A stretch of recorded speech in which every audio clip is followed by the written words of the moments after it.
Hello everybody and welcome back to World of Warships and Legends. My name is Spartan Elite 43 and tonight we are in the Arizona and we're in ranked battles. Now this is one of I think two battles that I recorded of ranked this season that I want to show you guys.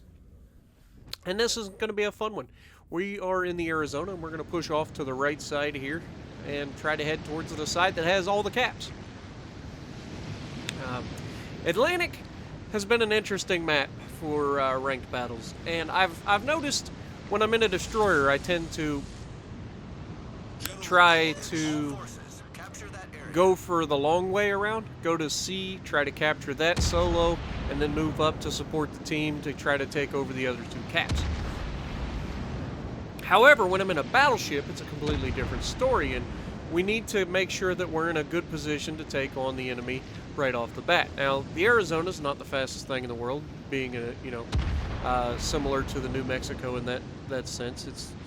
It's a slow ship. However, it's got amazing guns, and we're going to get into a pretty good fight here in a little bit, and we're going to show off some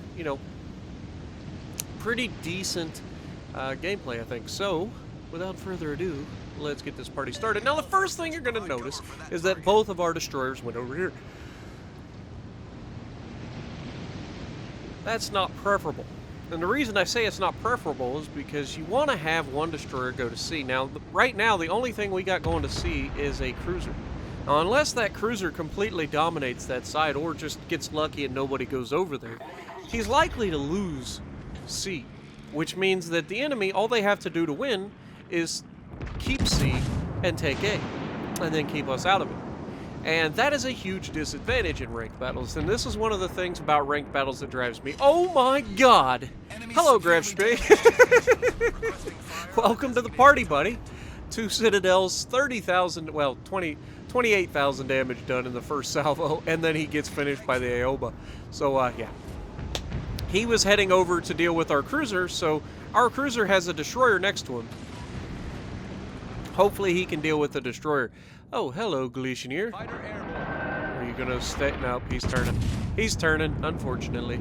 We may still catch him here, but the fact that he started turning away, but yeah, he's not even gonna take a round. Unfortunate, but it is a thing. So we're gonna keep pushing up. Our cruiser seems to be in a world of trouble. However, he does a good job of dodging all those torpedoes, and he's still contesting C. Now, if I was him right there, I would have just pushed out right at that moment and went and tried to find that destroyer and killed him. However, the destroyer realizes, oh, nope, he's got a cruiser with him. Hopefully he wins that fight because he's all alone over there. He can't afford to do anything crazy. He's got to make sure he plays smart. Now, the Arizona takes a good shot at us. We're going to try to turn in before his shots hit, and we take minimal damage. And then we take some more damage.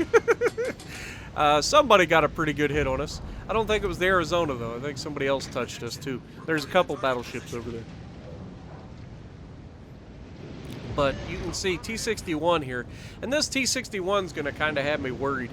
Because he's going to disappear, and he's just going to like be right in a bad spot, and I'm not going to see him for a long time. Now, our guy is trying to capture C now, but it's being contested. We have the Glacier out here. We go ahead, fire the shot. Those look like a much better chance of hitting. And got him. Another Citadel. And that's one thing that the Arizona is very good at. Not necessarily against cruisers, but against heavier cruisers like the Americans or the Grefspee. You're definitely going to get a much better result from an Arizona. Now, most of the time, the Arizona is pretty dangerous, especially to other battleships. The accuracy that the Arizona can pull, the tankiness that it has, is pretty renowned. Especially in a gunfight. The Arizona is very, very difficult to Citadel. I apologize. Why is it that every time I start recording, I start yawning? That is obnoxious. And I don't know why. It's middle of the day. It's 2 o'clock in the afternoon. And I'm yawning like I just got out of bed. Anyway, we've got the New Mexico out here, broadside on. He's not going very fast. He's already got a shot inbound. We're going to turn in a little bit. He gets a couple hits on us, but we're going to get a pretty good hit, it looks like. Maybe not. We got one shatter on the broadside, and everything else just missed him. And then he disappears, unfortunately. We don't get our plane back for another minute and a half. We are kind of the only battleship here. The other battleship went over to help our cruiser, which is nice. At least he gets a little bit of help. And we have to hold this side.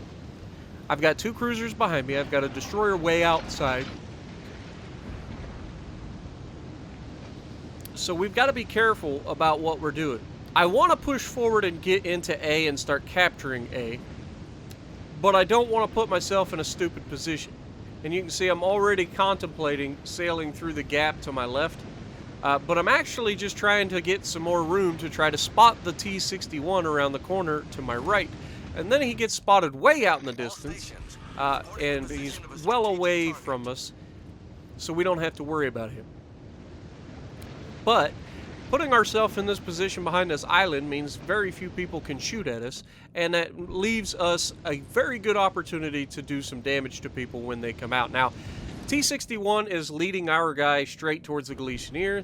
Galicianeer is kind of turning to engage us, and our destroyer does the right thing. He backs off. You don't need to chase people out into the open water. Now, our Leander goes down, but our Queen Elizabeth that went over there immediately kills the battleship.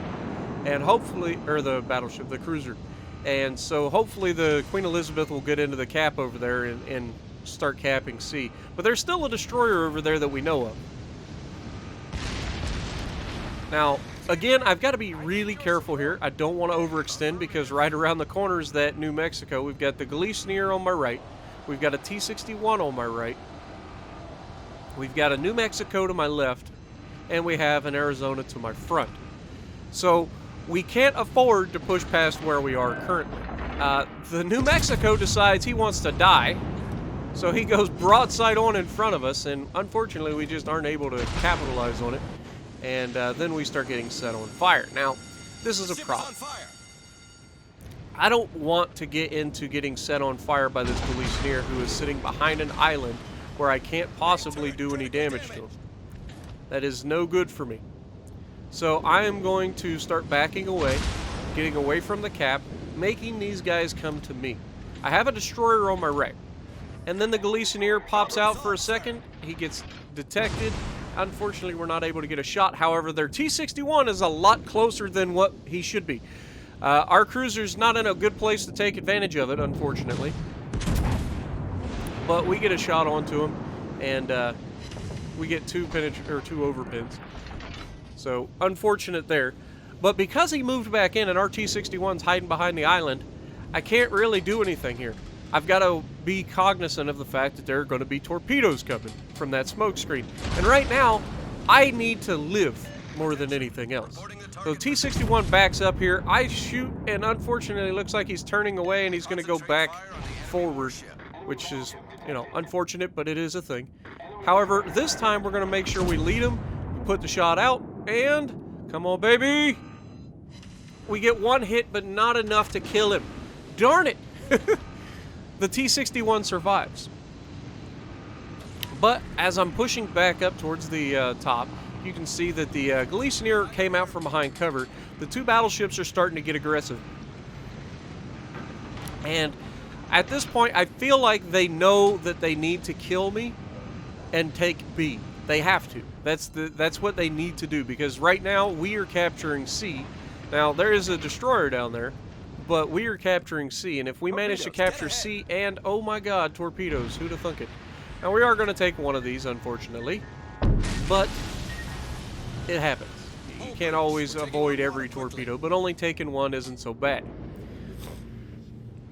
Our biggest concern, and you can see I'm waiting for that destroyer to get spotted, and he just never gets spotted. Our destroyer just stays behind the island. It's unfortunate. But, yeah. We're going to push back up now, try to get some shots on these 2 battleships, while they're trying to dodge torpedoes. Because that means I might have a better chance. And just as I say that, the New Mexico gives up a pretty good shot for me here. Not an amazing shot, but a pretty decent shot. We end up getting a mediocre result. And then the Arizona, which is actually the more dangerous. Oh my god. What are you doing here, Gleason? Go away. I can't afford to get set on fire right now while everybody's shooting at me. I have 20 seconds left before my damage con comes back. And you have torpedoes to worry about as well. So we're going to try to get rid of this guy. There's one set of torpedoes we don't have to worry about. And come on, baby. Torpedoes, now, the funny thing here is I fire all 3 of the guns that are loaded, and the 4th gun wasn't quite loaded yet. So watch what he does next. That should have killed him, but didn't. He's going to turn broadside to try to get more torpedoes off, right? So I managed to finish him off there, getting him out of the match. And I immediately start backing up. However, his torpedoes are already en route from the other side of his ship, meaning the first wave of torpedoes we got, unfortunately, we do take one at the stern there, but damage con was back, so we're fine. And we're going to work on trying to get this New Mexico. Now, the Arizona doesn't have much health. He's already on fire, so I figure he's probably dead, which is why I didn't focus him. And working on the New Mexico. But those torpedoes that we took weren't from, or the first set of torpedoes that we avoided were not from the Galicianeer. Those were from the T-61. Somehow the T-61 managed to sneak out in front of us and not be detected, because he's going to go all the way down to the other side of the map. Now, notice we already lost our other battleship, but we're winning the match. We have the points lead, we have the ship's lead, and I have half of my hit points left. So we're doing okay. And all we got to do is not do anything incredibly stupid, like getting ourselves killed. However, I can't allow this New Mexico to run away either. Even though we are winning this match, if this New Mexico gets away, he may have a shot at our cruiser. You know, I want to be the #1 thing that this New Mexico is thinking about. So I'm just going to keep pushing on him. Now, the T-61 to my right is also pushing up, it looks like. He's going to start getting into the base to try to cap. The T-61 that left here with no health goes all the way to the other side of the map and torps a cruiser somehow. I don't understand how a cruiser can die to a destroyer that has no health left. Come on, man. Pay attention. But I digress. New Mexico, not long for this world. He has very little health left. I'm about to come around the corner and get a good shot into him. The only bad thing about it is he does have very good armor. And unfortunately, I fire the shots prematurely here. Instead of waiting for him to give me a better shot, I just assume that I'm going to kill him, and I bounce 8 rounds off the side of his ship, which just goes to show you. The angle of attack is important. You're not going to just be able to overwhelm armor most of the time, especially on very heavy battleships like the Arizona, like the New Mexico, like some of the others that are out there that just have really good armor. If they're angled, you're not getting through, so you need to aim higher. And that's what I'm going to do here. Learning from my past mistake, I'm going to aim high. And then we're going to kind of give a little bit of an attack from all angles there, and we get a much better result. 6 overpins, 2 actual pins, taking all of his health, leaving him with just enough for somebody else to get killed. So hopefully you guys enjoyed. We ended up winning the match pretty handily. Thanks to the 2 people that went to the left and actually held it down. 3,000 base XP is not a bad result. So if you like what I'm doing, punch the like button, leave a comment below, subscribe to the channel if you haven't already, and as always, I will see you in the next video.